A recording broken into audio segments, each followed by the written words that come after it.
Hey, welcome in, everybody. I'm Will Ryan, the fantasy philosopher, here with my co-host, Tim. How are you doing today, buddy? Doing well. It's a weird week.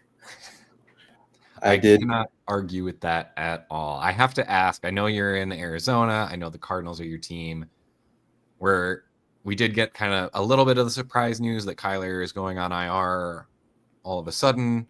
Mhm. Future in question. How are you guys feeling out there?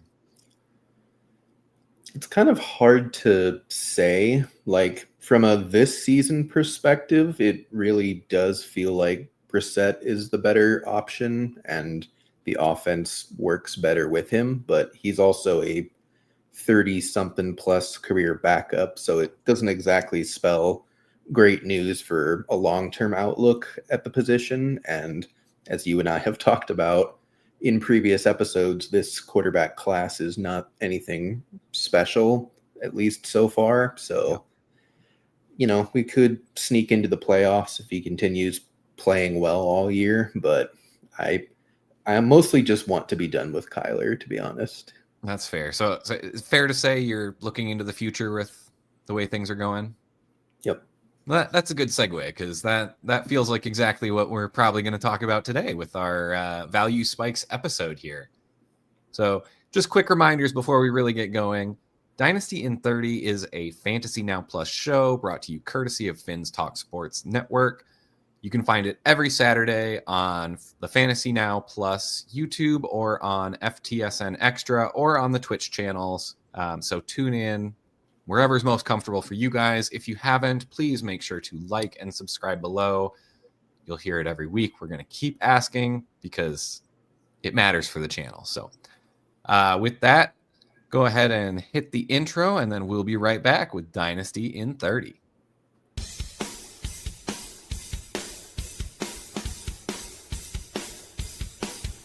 You're watching Dynasty in 30, only on Fantasy Now Plus.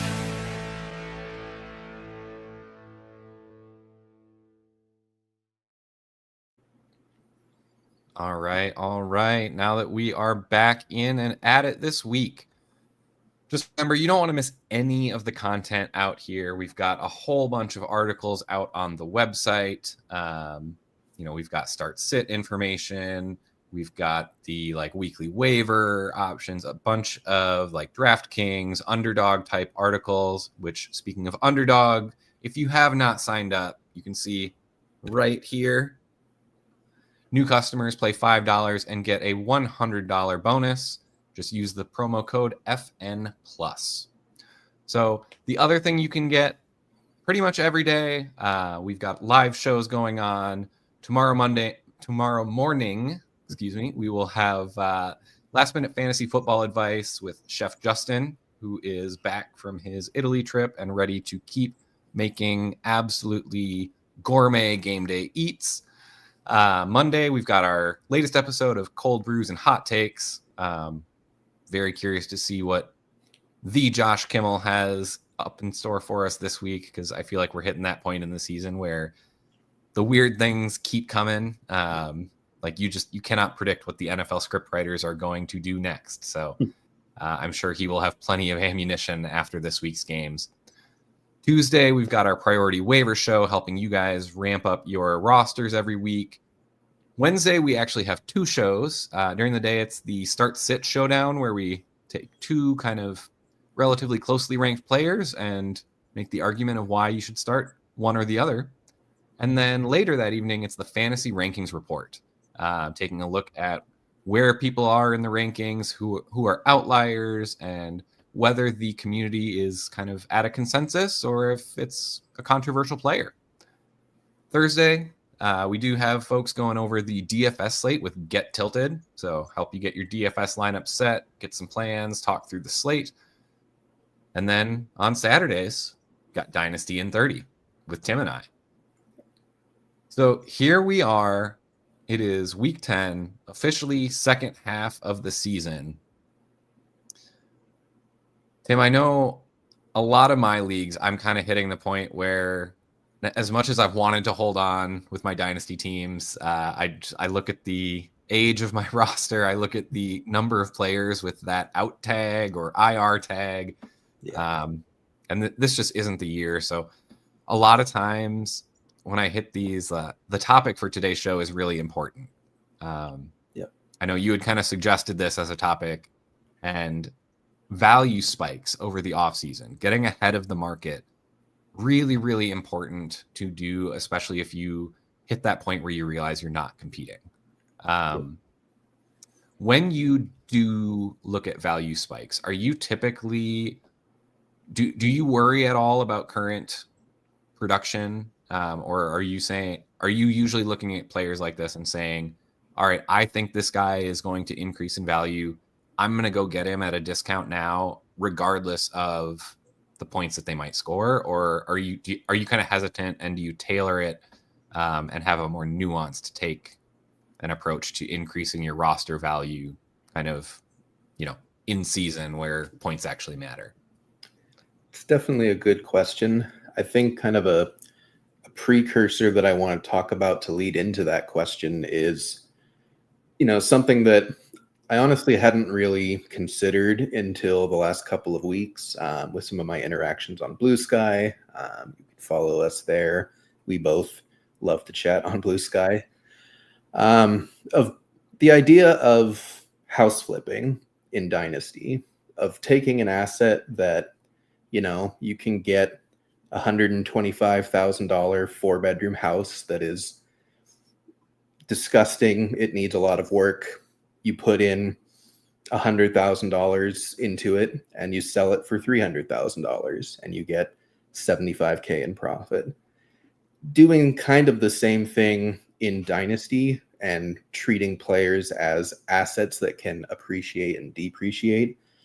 And so if you take that approach, then this question of what are you looking for in season to buy in order to appreciate, it's really about understanding the situations that these players are in and understanding that market value will change at the smallest amount of news you could possibly imagine. If I say X player is going to play 20% more snaps next week and he hasn't been playing that many snaps, his value probably 1.5x's, maybe even doubles just on the news without ever seeing him play, without ever seeing him do anything in those extra snaps.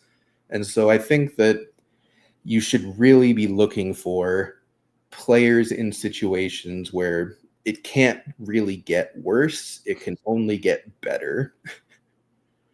Yeah, that's a good way to look at it. I will say I also kind of on the flip side of that, I am notorious for selling people kind of at their peak.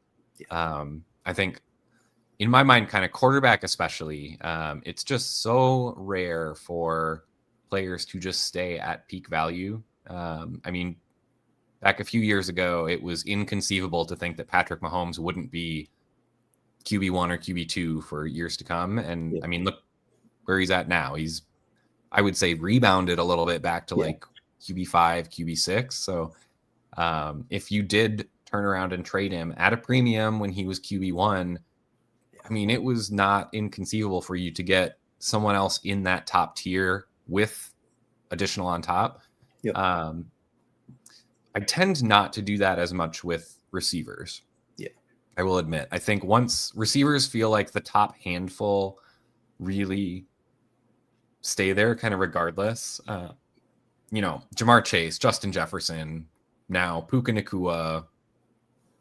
Amon-Ra is kind of a weird case. I feel like he just is perennially hated, but he produces like it. So I feel like even when these guys get hurt, like Malik Neighbors is hurt this year, his value is really not cratering the way that the mid-tier assets would. So receivers, you can't do this with as much just because there's not a dip in value for you to turn around and buy them back with. But like running backs all the time. I don't know that I would trade away a generational prospect like Bijan Robinson. But anyone else that gets up there, like last year when Saquon was just ripping it up. Derrick Henry when he was towards the top, like I'm not opposed to selling those guys, like again, for a premium on their value. Yep. To wait for them to have a bad game or two or sprain an ankle, and all of a sudden the manager who's got them is looking to pivot to something a little bit more stable, a little bit more reliable, because you don't know how long they'll be out, that kind of thing. Take advantage of the short-term flips, like Tim is kind of saying. It works both ways. If you see the opportunity coming, if you can get ahead of it, absolutely go buy first and then turn around and sell. If you say you have someone who has just skyrocketed up to the peak of their value. I mean, this year I'm looking at guys like Wan'Dale Robinson. Malik Neighbors gets hurt, and now he's getting 25+% target share every game. Like, his value is not going up from where it is. This is the best it's going to be. If you're a contender and you want to ride the production, that's fine. But if you're a rebuilder, you should absolutely be trading players like Wan'Dale Robinson, where you weren't expecting to get this type of production from them. It's kind of circumstances outside of their control that is driving the value. Yep. And I mean, I think you can cash in and get, more liquid assets, more opportunities to take big swings. Any other thoughts there, Tim? Is that? I would say, yeah, like running backs are really going to be your variable pieces of this player can go from being worth literally nothing to being worth close to a first in some like extreme cases. Like think about like Kyron, he was worth absolutely nothing, and now he's worth a first plus in most leagues. Like wide receivers outside of Puka basically never do that, as you said. Like the high drafted ones are pretty much always the most valuable. You've got your rare third to fourth round cases, but for the most part, whatever your value you come in as, like unless you're truly ascendant, it's only going to stay about the same, possibly go down from there. So you really have to use running backs as your pieces to kind of move up and down the value charts, in my opinion. Yep. I feel like you can also use tight ends too. It feels like every year, unless they're the elite prospects like a Brock Bowers, there's going to be so much value shifting as, someone puts together a game or two of just being the central focus of a game plan, and all of a sudden everyone projects that to be the way that it's going to be. I mean, honestly, I really like Aronde Gadsden, but I honestly think that it's getting to the point that the market is overreacting. Just with all of the weapons that are out there, I think he had a few games where kind of the slot, tight end, middle of the field area was where the Chargers wanted to attack either of their top two running backs. I mean, it just like it felt perfectly for him. So yes, I was going out and buying him before it kind of hit the like first plus price tag for him. Now that it's hit that though, it's like, I mean, he wasn't an awesome prospect. He was good, but like he didn't stand out for much of anything there. Yeah. I mean, do we really think he's all of a sudden better than all except for 3 or 4 tight ends in the NFL? I don't know. I feel like, again, if you can get a premium on Aronde Gadsden where he's valued right now, after his value has kind of spiked up after his usage, I think that's the type of move that I'm looking to make, is to get more liquid assets, get guys who, as Tim pointed out, are kind of it's as low as they're going to go. Think someone like a Jaden Reed who's been on IR for months. Like his value's not going to go any lower because he's about to come back and play. People will be reminded that he's an explosive player that can pop off in any given game, although it's not going to be all that predictable. But you can go out and get Jaden Reed in a trade that includes someone like Aronde Gadsden and get enough value to cover the market cost for Gadsden. Like, I think you're doing the right thing there. I think it's a plus EV move because you can turn around And, as those assets that you acquire in the trade do appreciate, you turn around and flip them. And all of a sudden, you're, instead of having that $175,000 house you were mentioning, now you've got your investment properties scattered around the city, making passive income. So, not to make this too economical, but you can kind of see how it goes from there. You turn one asset into multiple and just continue that pattern. So before we get in, looks like we do have a couple questions in the chat. Let's go ahead and touch on these. So Dynasty trade, 2026 first for Barkley and a third. Looks like 4 and 5, middle of the pack. Running backs are Breece Hall, Rico, and now Saquon. Wide receivers are Jay Jettas, Ibuka, and London. Seems like a reasonable team. I'm a little bit surprised that you would be 4 and 5 with that team. I don't know if you just kind of got a little bit unlucky and lost some games.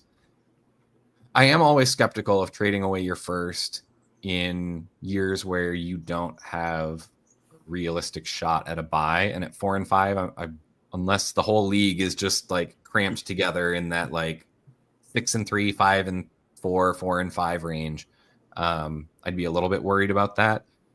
I don't mind the value. Yeah, I mean, Barkley for difference between a first and a third, like that's good value. I don't think we've seen the best of Barkley this year. I think the Eagles have been figuring themselves out kind of after their Super Bowl run, but I think they're going to start clicking now coming out of the bye. I think it's going to be a situation where they're going to start relying back on their best players. A.J. Brown, Devonta Smith, Saquon Barkley, I think are all going to have big second halves of the season. I think the Eagles are really going to be focused to remind teams why they should be considered the best in the NFC, which we'll see if they can cement that status or if they're, just more and more vulnerable than in previous years. Yeah. Tim, agree, disagree? I like it. I think people are kind of incorrectly viewing Saquon as like a rental at this point. I don't think he's done next year. Like, I don't think he just drops off the cliff. Like, it's not like this is Derrick Henry or Christian McCaffrey where it like truly could just be done any given year.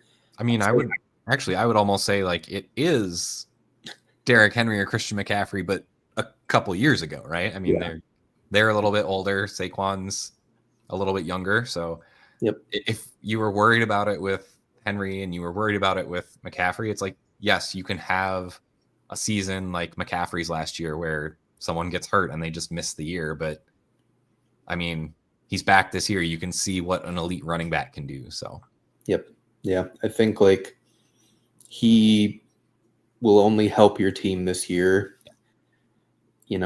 We talked about this class is not my favorite in the world, and it would take a lot of historically bad luck for you to not finish at worst middle of the pack, even with the trade. So middle of the first round pick for Saquon and you get a third back. Like, I think that's perfectly fair value. Yep. I like it. Okay. And then looks like same, it's got another trade by the same 2156, AJ Brown and a second for Ibuka. Okay, so that's where you got Ibuka. I like that because I think Ibuka might just frankly, I think Ibuka is worth more than AJ Brown. So, paying a second to tier up from AJ Brown to Ibuka, I think, given the state of the Tampa Bay wide receiver room this year, like I think Ibuka will just be more steady. I'll be honest, I don't know that Ibuka is going to outscore AJ Brown the rest of the way. Just like that's just kind of the way it goes with the NFL. Like, AJ Brown could absolutely get hot here, but I mean, AJ Brown's hitting that point in his career where people will start looking at his age, the number next to his name, saying, how many more years does he have left? His value is only going to go down. Ibuka, like, to be fair, his value kind of skyrocketed early this season. So I don't know how much further it has to really go up. But if he were to kind of continue his production throughout this year, beginning of next year, like, he's certainly someone who could end up towards the bottom of that elite range. So I don't think we're ever going to see that with AJ Brown again, just due to his age and the inconsistency that he's shown thus far. So unless his situation absolutely changes where he goes to a pass-heavy team, which I think we knew he wasn't getting traded this year because of the financial commitment that the Eagles have. But, never say never, I guess, in the offseason. Yeah, I mean, if he puts up a big enough stink, they may just be done with it and want to go with Smith as the wide receiver 1. But I like it. I always am in favor of buying appreciating assets for depreciating assets, especially when it only takes a second to get there. So, something that we will kind of talk about in this episode is like Egbuka probably won't go up in value, but he also could. Like, you could get Mike Evans retires in the offseason and Chris Godwin is cut, or Chris Godwin is a shell of himself, and suddenly you've got a huge value spike purely off of vibes and purely off of perceived situation changes that may not actually change anything for fantasy, but it changes how people view him. So last one, and then we'll jump into our value risers. Danny Dimes, a buy, sell, or hold. I mean, I think he's a buy. I don't think people are bought in yet. I think this Colts team is really, really good. I think you can see they think they're really good. They traded for Sauce Gardner.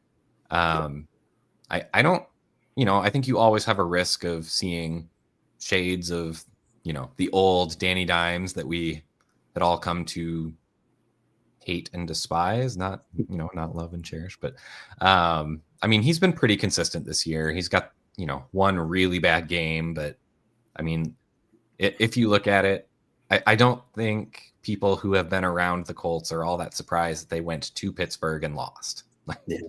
I think that's a pretty common thing that happens to them.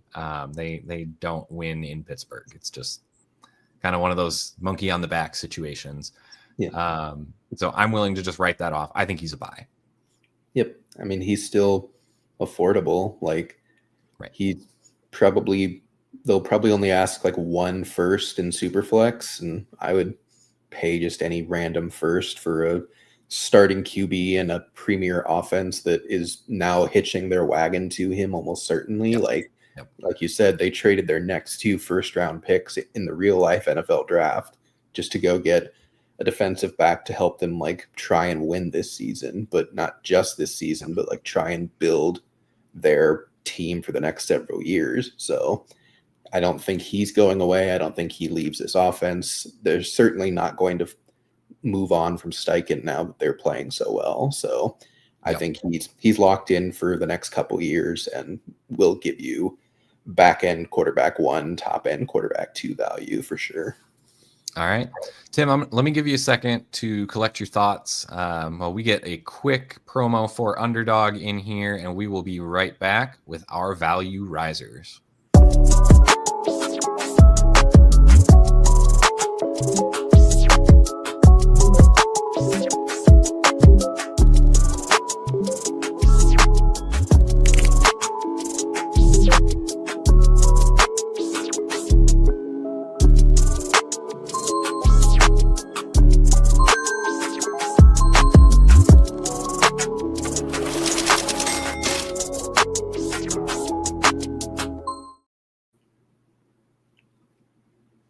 All right, Tim. So who is your first value spike player here? Who do you see coming just up in value this offseason, and why?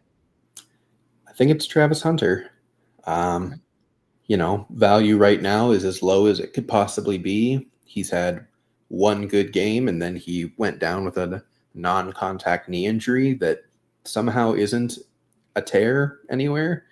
Or if it is, they expect him to be back in 4 weeks from it. So But all that being said, like, you're going to go into the off season, regardless of how this season plays out, and you're going to hear, oh, they're going to play Hunter way more on offense. They're going to kind of fade away from the quarterback thing because of this injury. They want to just play him on offense. Oh, it's second year in the system of a Liam Cohen offense. He's the slot receiver. Everything that we were putting on him this year, we're going to put on him again next year of he's going to break out. He's going to be the guy. We've seen Brian Thomas Jr. kind of regress this season, whether via injury or play or both. And so there's going to be legitimate talks all offseason of, is Hunter actually the one? Is Hunter actually the alpha? The Jags will inevitably improve their offensive line. They may add someone to their running back room, whether they keep ETN or not. It could be Tootin and someone else, or it could just be Tootin, but the Dynasty community as a whole loves Tootin. So that would probably give that entire offense an uptick in the minds of most people. So I think he's just in a situation where, what news are you going to hear that would drop him in value at all? Like, outside of he actually did tear his ACL and like is out for the first half of 2026. Like, as long as that news doesn't come, like, he's going to rise in value, especially from where he is right now. Yep, totally agree. Have no notes on that segment. I think you're 100% right. My first guy, I'm actually going to stay on the same team. One of the guys you just mentioned, Bashal Tootin. Yep. I think people were kind of buying into him this year as kind of that rookie running back, explosive playmaker. We've seen Travis Etienne up and down at times throughout his career. Started off really hot this year. Like, got credit to Travis Etienne. Like, he had a great start to the year. Although, as is kind of typical with him, he's trailed off lately. I think it is very unlikely that the Jags are going to keep Etienne around.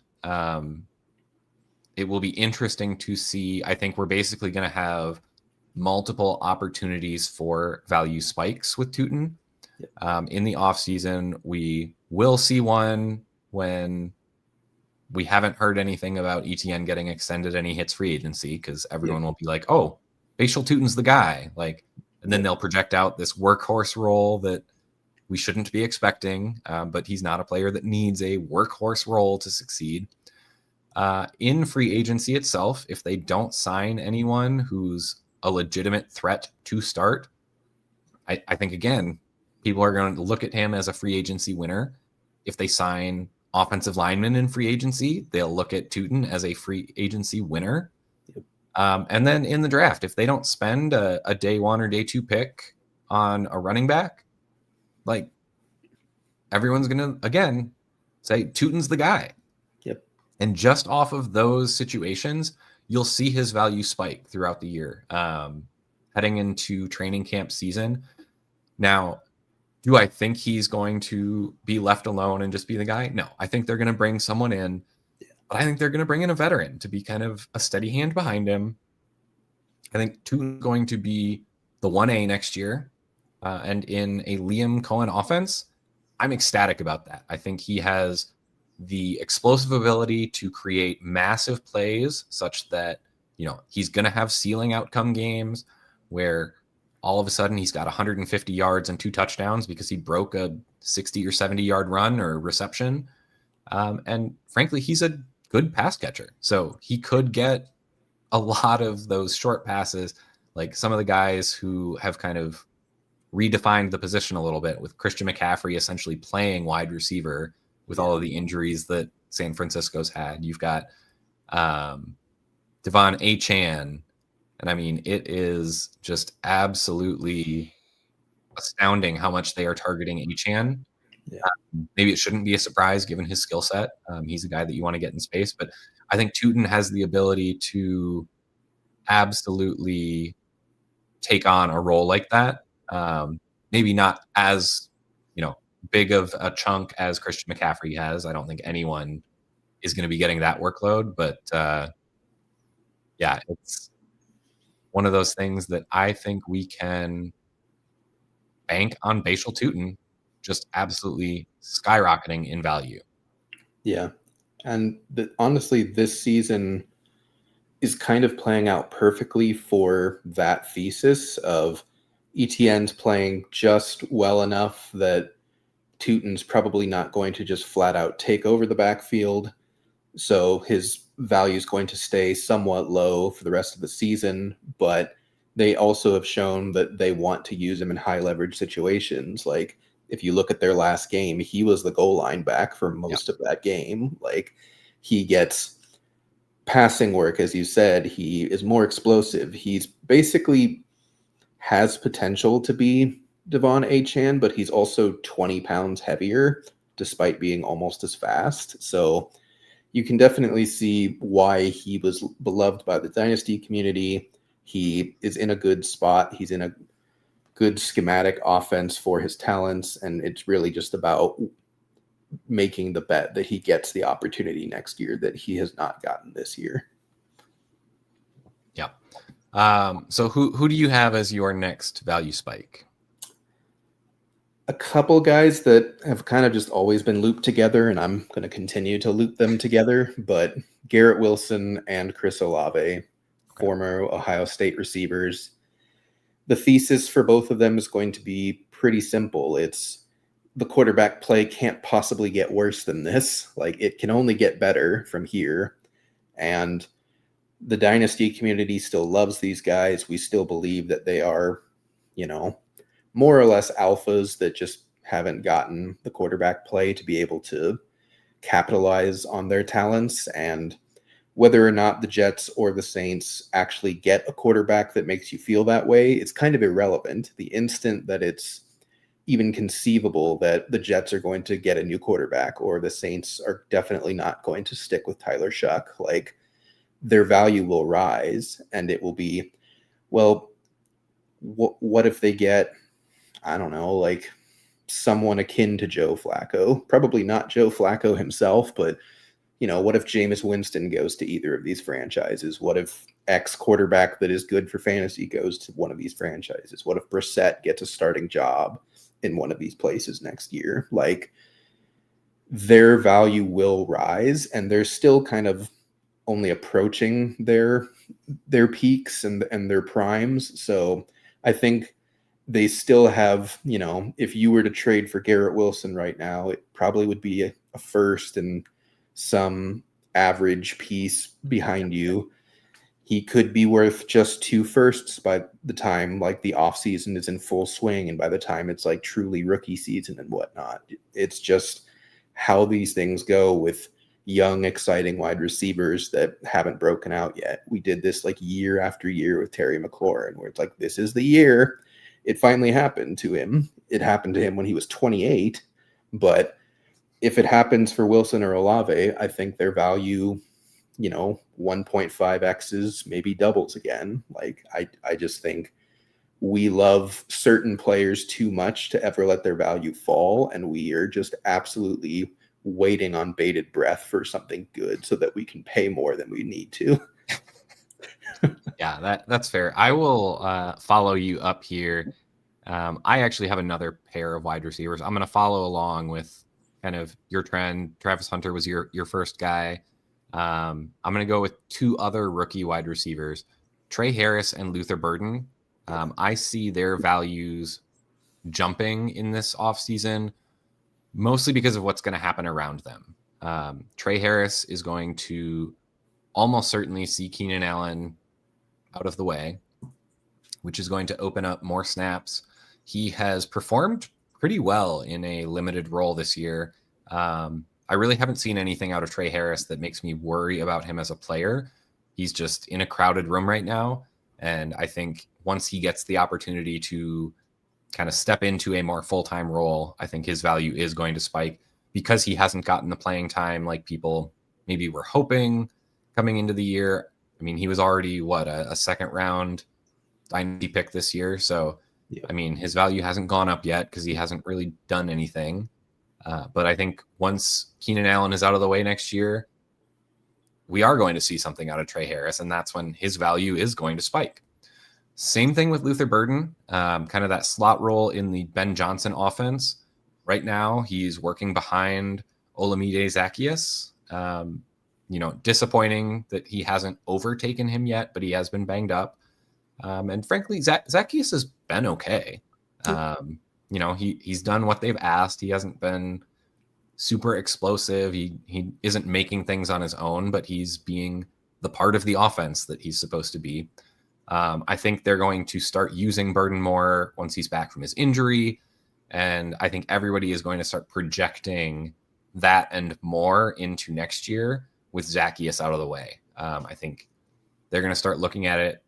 There's also a chance that DJ Moore won't be there next year.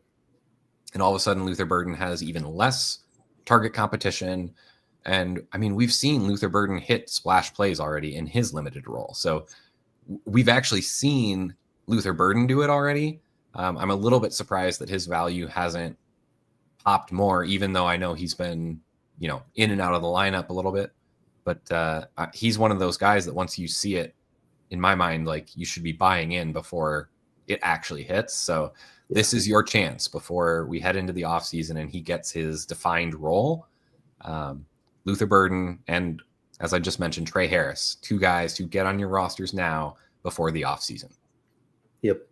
Yeah, I like that you brought up DJ Moore because I think that's underrated. I don't think Ben Johnson likes him very much. He didn't really seem to enjoy his lack of effort last year that he saw. Like, he called him out numerous times during camp about it.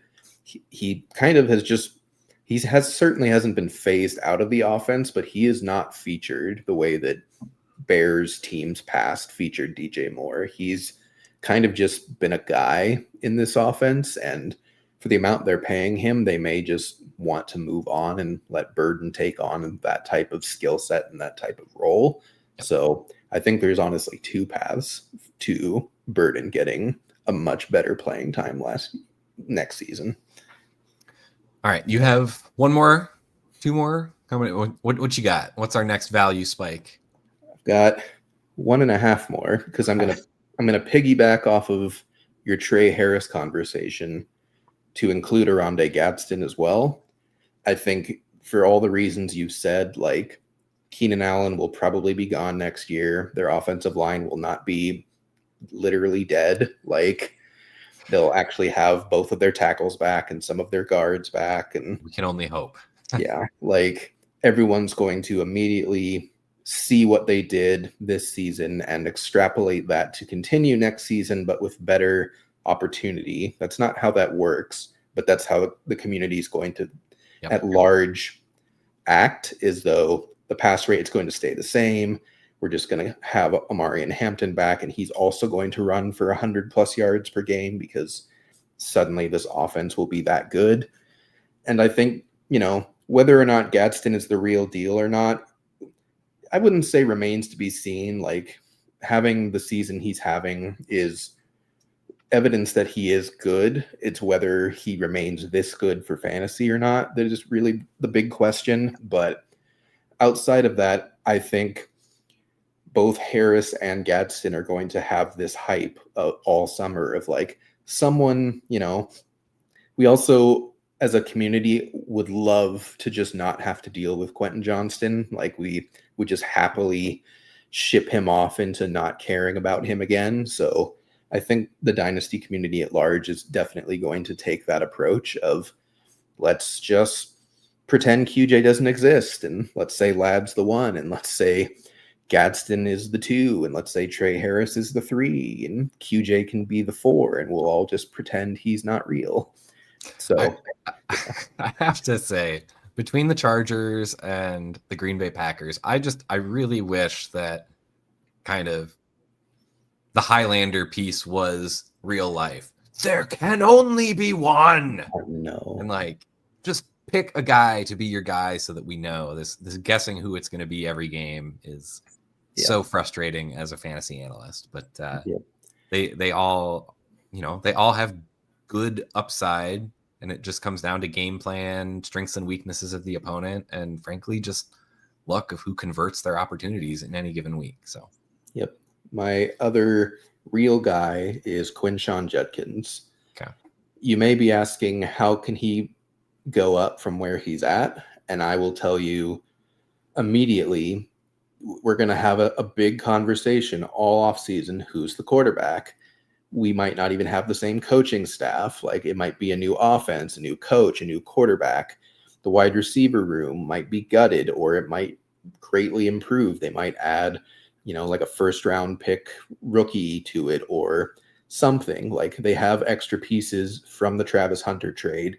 They're going to continue to retool this team, and people are going to see, Judkins has been good, not great this year. He's been as good as this offense will kind of allow, to be honest. But they're going to go in all offseason and say, okay, well, what will he look like with a full training camp and not having this weird legal stuff hanging over his head? What will happen if the Browns decide to use him a bit in the passing game? Like, even though they have Dylan Sampson, what if he just started catching passes at a decent clip? Like, there goes his value. So I think that the Dynasty community is just going to talk themselves into, this guy is very talented. He's proven it on the field. He hasn't exploded. He's not like the running back 3 in Dynasty or anything like that, but he could easily grow in value to the point where it's going to be very hard to acquire him. Definitely. All right. So I will wrap us up here. I'll bring us home with your favorite topic. I actually see Kyler Murray as a value riser. As much as, he has not looked good this year, or frankly for a couple years. We know what Kyler Murray is now. He's, an okay quarterback that just doesn't seem to click with the offense, just isn't elevating his playmakers. More and more, it looks like we are headed towards a split with Arizona. And frankly, that's where I think we're going to see Kyler's value rise. It's one of those where it's kind of bottomed out. Everyone's sick of him, the same way that we've kind of seen with, players like Bryce Young when he got benched last year. People have bottomed out on Trevor Lawrence. Yeah. You would be surprised how many chances that any reasonably competent quarterback will get. Yeah. How many people were writing off Daniel Jones? Yep. And now look at him. Like, maybe that's all Kyler needs is a fresh start somewhere in a different offense where he, his skill set will just mesh a little bit better. And I think Arizona's wanting that. I think they want to move on from him. They realize it's a failed marriage. Figuring out exactly how they do that is going to be interesting during the offseason. I don't know that he's exactly a trade candidate. And I think financially it's going to hurt to have to cut or waive, but we'll see where they end up. I'm sure that they'll have some conversations about it, but if Kyler Murray ends up in a new location, like, I think he's too good to go as a backup. And you look at some of the quality of QB play around the NFL right now, and it's like Kyler is one of the best 32 out there. Like, he just is. So He should be starting somewhere. It's just figuring out where that fit's going to be. Yeah.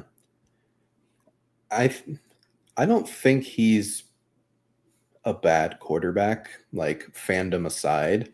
I think he's probably the worst possible fit for the offense that he's in, as you've seen with Jacoby Brissett in his 3 starts. Like, you want someone who will play under center, who will play action at a high rate, who will stick in the pocket and load up and throw it deep when he has the opportunity to do so. Yep. And Kyler doesn't do that anymore. Ever since the ACL tear, he does not stand in the pocket. He does not step into throws. He does not move up. He runs backwards. He runs sideways. He scrambles. That's fine. He's probably the fastest or second fastest quarterback in football, so that he gets away with that a lot. And it honestly makes the Cardinals' offensive line look better than it is. But outside of that, the Cleveland Browns, Kevin Stefanski tree that Drew Petzing is from, like, is all about timing. It's all about play action. It's all about targeting the middle of the field. It's about identifying the route and the matchup that you want and exploiting that. And that's just not how Kyler plays football. That doesn't make him bad. That just makes him not a scheme fit. And I think that we've reached the point where the fan base and the ownership team are kind of would rather go with the coaching staff than with Kyler. Yep. We've seen everything we can out of Kyler in a Cardinals uniform. So yeah, if you're telling me that he's worse than Spencer Rattler, I'm just going to laugh in your face. Like he's probably still a top 20 quarterback. He's just in legitimately a terrible system for his abilities as a quarterback. He needs to get outside the pocket. He needs a Cliff Kingsbury type offense. Like he needs to be able to play in an RPO scheme. He needs to be able to be rolling to his right or rolling to his left. He needs fast receivers that can hit the deep ball. He needs players that will come back to him and can play well out of structure. And that's just not what the Cardinals have. Yep, absolutely. So I think that was a good section, Tim, for all of you out there. Hopefully it was helpful to hear us talk through some of these players. Feel free to go out to your leagues, make some offer for these players. But beyond that, just, think through why we were bringing up these players, what the rationale was, and look for even more. There's more and more out there. But these are the types of way that you can really supercharge your roster value in between from season to season, whether you are competing this year and worried about dropping off next year, whether you are calling it this year and just already looking to the future. Everyone has the opportunity here to really add value to their roster without anything really happening. You just have to kind of think ahead, get ahead of these value shifts, and this is how you do it. You think through, you identify the situations that are going to help, and you go for it.